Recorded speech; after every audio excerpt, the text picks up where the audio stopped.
एका आईनं आपल्या 4 वर्षांच्या मुलाला छातीशी घट्ट कवटाळलेलं. मायलेकरं एकाच लाईफ जॅकेटमध्ये बिलगलेली. दोघांच्याही शरीराची हालचाल पूर्णपणे थंड पडलेली. आई आणि मुलानं एकमेकांना मारलेली ही शेवटची मिठी होती. गुरुवारी संध्याकाळी मध्य प्रदेशातील जबलपूरच्या बर्गी डॅम इथं बोट बुडून झालेल्या दुर्घटनेतलं हे दृश्य.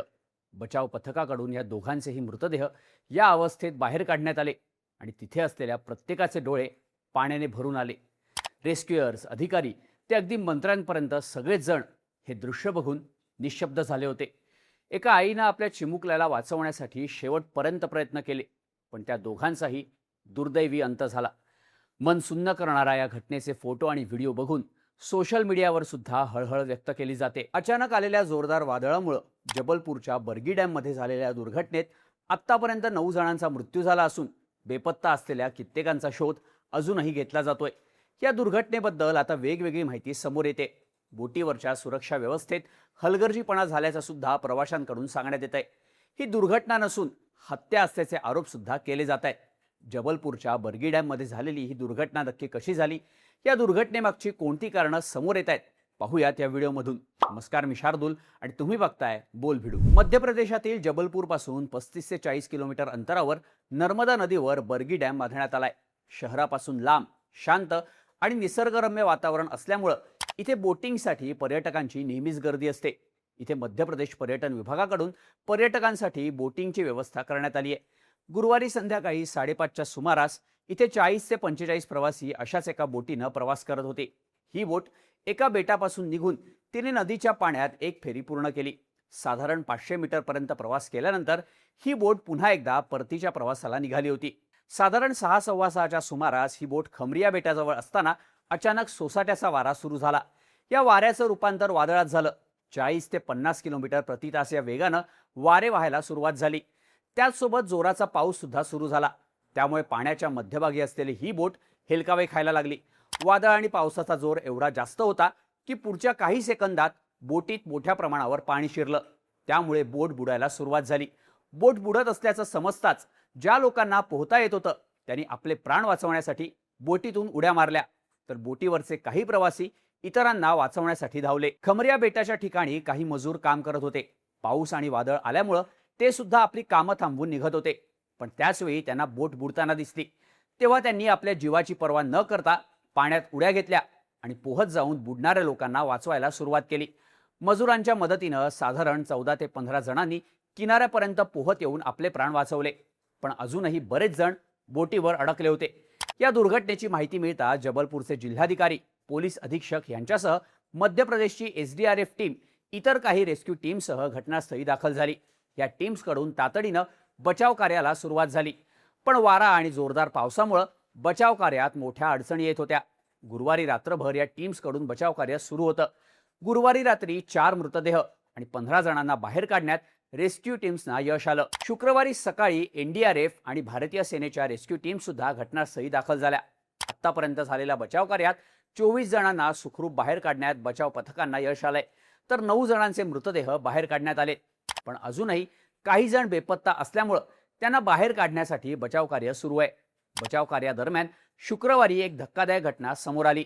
बचाव पथकाकडून सकाळी बचाव कार्य सुरू असताना बोटीच्या मलब्यात एक महिला अडकल्याचं जवानांना दिसलं. तेव्हा त्यांनी तिला बाहेर खेचण्याचा प्रयत्न केला, पण तिला बाहेर काढणं शक्य होत नव्हतं. तेव्हा त्यांनी थोडं आत जाऊन बघण्याचा प्रयत्न केला.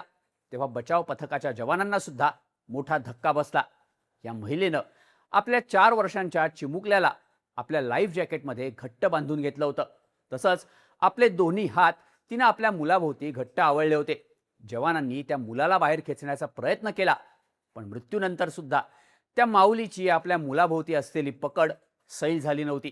आपल्या मुलाला वाचवण्याचा तिने शेवटपर्यंत प्रयत्न केला, पण तिच्या प्रयत्नांना यश आलं नाही. पथकांनी या दोघांचेही मृतदेह बाहेर काढल्यानंतर तिथे असलेला प्रत्येक जण सुन्न झाला होता. या दुर्घटनेनंतर मध्य प्रदेशचे मुख्यमंत्री मोहन यादव यांनी शोक व्यक्त करत मृतांच्या नातेवाईकांना 4 लाख रुपयांची आर्थिक मदत जाहीर केली. तर घटनास्थळावरची दृश्य बघून मध्य प्रदेशचे सार्वजनिक बांधकाम मंत्री राजेश सिंग यांना सुद्धा अश्रू अनावर झाले. दरम्यान या दुर्घटनेनंतर आता मध्य प्रदेश सरकार आणि स्थानिक प्रशासनावर सुद्धा अनेक प्रश्न उपस्थित केले जात आहेत. ही दुर्घटना नसून हे एक हत्याकांड असल्याचा आरोप केला जातोय. बोटीसह अनेक प्रवाशांच्या जलसमाधीला प्रशासन आणि बोटीवरच्या क्रू मेंबरकडून झालेल्या गंभीर चुका कारणीभूत असल्याचं प्रत्यक्षदर्शी आणि वाचलेल्या प्रवाशांकडून सांगितलं जात आहे. भारतीय हवामान विभागाकडून गुरुवारी मध्य प्रदेशातल्या हवामानाबद्दल अलर्ट जारी करण्यात आला होता. 30 एप्रिलला मध्य प्रदेशातल्या काही जिल्ह्यांमध्ये 40 ते 50 किलोमीटर प्रति तास वेगानं वारे वाहण्याची तसंच वादळी पावसाची शक्यता हवामान खात्याकडून वर्तवण्यात आली होती. यामध्ये जबलपूरला सुद्धा येलो अलर्ट देण्यात आला होता. तरी सुद्धा 30 एप्रिलच्या संध्याकाळी पर्यटन विभागाकडून या अलर्टकडे दुर्लक्ष करण्यात आलं. वादळी पावसाची शक्यता असताना पर्यटन विभागानं बोटिंग बंद ठेवणं गरजेचं होतं, पण तशी कोणतीही खबरदारी घेण्यात आली नसल्याचा आरोप केला जातोय. दुसरी गोष्ट म्हणजे क्रूज चालकानं सुद्धा कोणताही विचार न करता वातावरण खराब असल्याचं माहीत असताना सुद्धा पाण्यात बोट टाकली. ही दुर्घटना बोटीनं परतीचा प्रवास करताना घडली आहे. खमरिया बेटाकडं बोट आली असताना तिथे असलेले काही मजूर आणि इतर लोकांनी पावसाचा आणि वादळाचा अंदाज घेऊन क्रूज चालकाला बोट किनाऱ्याला लावायला सांगितलं होतं, पण त्याकडे लक्ष न देता क्रूज चालकानं नेहमीच्याच मार्गानं बोट न्यायला सुरुवात केली. त्याच्या काही मिनिटांनंतरच ही भीषण दुर्घटना घडली. दुर्घटनेतून वाचलेल्या पर्यटकांपैकी दिल्लीच्या प्रदीप कुमार यांनी या दुर्घटनेबद्दल बोलताना सांगितलं की बोटीवर फक्त 2च क्रू मेंबर होते. त्यांनी पर्यटकांच्या सुरक्षेसाठी त्यांना साधी लाईफ जॅकेट सुद्धा घालायला दिली नव्हती. बोट बुडायला लागल्यावर सुद्धा या क्रू मेंबर्सकडून पर्यटकांना वाचवण्यासाठी कोणतेच प्रयत्न करण्यात आले नाहीत. बोटीवरच्या पर्यटकांपैकी आम्ही 2-3 जणांनी स्वतः लाईफ जॅकेट लोकांना वाटली, पण जॅकेट घालण्यापुरता सुद्धा वेळ आम्हाला मिळाला नाही. परिस्थिती इतकी भयानक होती की पुढच्या 2 ते 3 मिनिटात सगळं काही संपलं, असं प्रदीप कुमार यांनी माध्यमांशी बोलताना सांगितलं. या सगळ्यामुळं एकंदरीतच बर्गी डॅम दुर्घटनेमागे स्थानिक प्रशासनाच्या चुका असल्याचं सांगितलं जात आहे. मध्य प्रदेश सरकारकडून या दुर्घटनेची चौकशी करण्याचे आदेश सुद्धा देण्यात आले. त्यामुळे आता या चौकशीत कोणती माहिती समोर येणार, या दुर्घटनेला नक्की जबाबदार कोण याची माहिती मिळणं शक्य होणार आहे. पण या भीषण दुर्घटनेत ज्यांनी आपल्या नातेवाईकांना गमावलंय त्यांची अवस्था न बघवणारी आहे. तर आई आणि मुलाचा तो मृतदेह पाहून तर अख्खा देश सुन्न झालाय. बर्गी डॅम दुर्घटनेबद्दल तुम्हाला काय वाटतं, याबद्दलच्या तुमच्या प्रतिक्रिया कमेंट करून नक्की सांगा आणि अशाच माहितीपूर्ण व्हिडिओजसाठी बोलभिडूच्या यूट्यूब चॅनलला सबस्क्राईब करायला विसरू नका.